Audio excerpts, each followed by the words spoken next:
श्री शिवाय नमस्तुभ्यम। दोस्तों, आज हम तीसरे भाग का दूसरा अध्याय शुरू करने जा रहे हैं। श्री शिवाय नमस्तुभ्यम। हर हर महादेव। सूत जी बोले, हे सौनकादि ऋषियों, इतनी कथा सुनने के पश्चात नारद जी ने ब्रह्मा जी से इस प्रकार कहा, हे पिता, यह वृत्तांत सुनकर मेरे मन में एक संदेह उत्पन्न हुआ है, अतः आप उसका निराकरण कर दें। आप मुझे यह बताने की कृपा करें कि मैना की कितनी बहनें थीं, क्योंकि आप अभी यह बता चुके हैं कि मैना अपनी बहनों में सबसे बड़ी थी। आप यह भी बताइए कि उन बहनों को किसने शाप दिया था।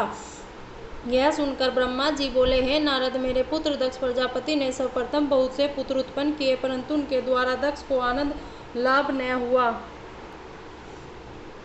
क्योंकि वे मुक्ति पाकर परम पद को जा पहुँचे। तब यह देखकर दक्ष प्रजापति ने 7 कन्याएं उत्पन्न की और उनका विवाह चंद्रमा आदि के साथ कर दिया।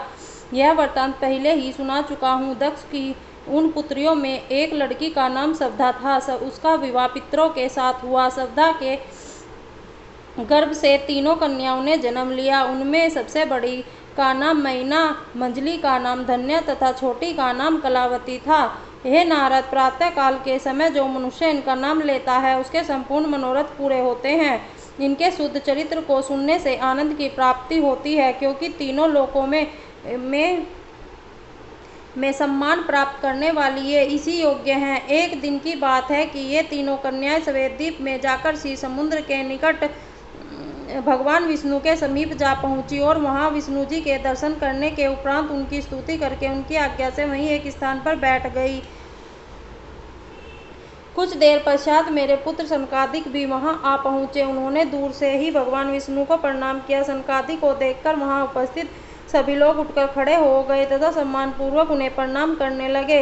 परंतु हे नारद, वे तीनों कन्याएं अपने स्थान पर ज्यों की त्यों बैठी रही। उन्होंने न तो सनकादिक को प्रणाम किया और न उनका सम्मान ही किया। हे नारद, दूसरों को दोष भले ही दे दिया जाए, परंतु सत्य बात तो यह है कि शिव जी की जो इच्छा होती है वही होता है। भगवान सदाशिव की आज्ञा को ही भाग्य अथवा कर्म कहते हैं। अस्तु, उन तीनों कन्याओं की ढिठाई को देखकर संत कुमार को बहुत क्रोध आ गया। यद्यपि वे लोग बुद्धिमान, अहंकार रहित तथा परमहंस, परंतु उस समय शिव जी की माया में पड़कर वे अपने ज्ञान को भुला बैठे। भला तीनों लोकों में ऐसा कौन है जो शिव जी की माया तथा इच्छा पर विजय प्राप्त कर सके। अस्तु, सनत कुमार ने उनको संबोधित करके कहा, अरे तुम तीनों बहनें परम मूर्ख हो। तुम वेद के आशय को नहीं समझ पाई और तुमने यह बात नहीं जानी कि ब्राह्मण समस्त प्राणियों द्वारा पूजा जाने योग्य है। तुमने अहंकार के वशीभूत हो मनुष्य के समान अपने मार्ग को त्याग दिया है और हमारा बहुत निरादर किया है।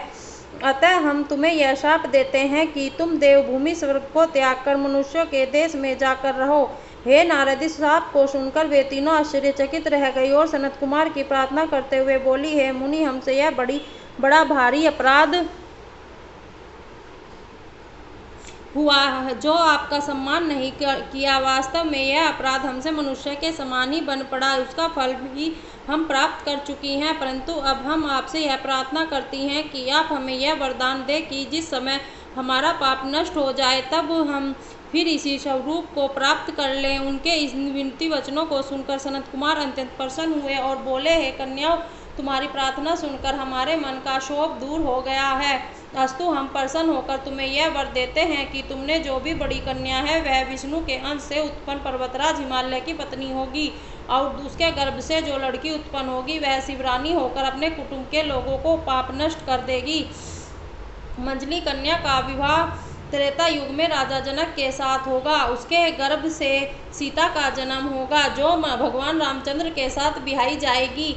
तीसरी बहन का विवाह द्वापर युग में वैश्य वर्ण वसुभानु के साथ होगा। उसकी पुत्री राधा भगवान श्री कृष्ण की प्रेयसी होगी। इस प्रकार तुम तीनों ही पुनः अपनी गति को प्राप्त होकर स्वर्ग में आ पहुँचोगी। इतना कहकर सनकादिक वहाँ से चले गए। तब वे तीनों कन्याएं भी अपने पिता के घर लौट आई। इतनी कथा को सुनकर नारद जी ने पूछा, हे पिता, इसके बाद क्या हुआ वह आप मुझसे कहिए। ब्रह्मा जी बोले, हे पुत्र, अब मैं आगे का वृत्तांत भी कहता हूँ, जिसे सुनकर भगवान सदाशिव के चरणों में भक्ति उत्पन्न होती है। श्री शिवाय नमस्तुभ्यम। हर हर महादेव। दोस्तों, आज हम तृतीय खंड के दूसरे अध्याय का आनंद ले रहे थे। श्री शिवाय नमस्तुभ्यम। हर हर महादेव।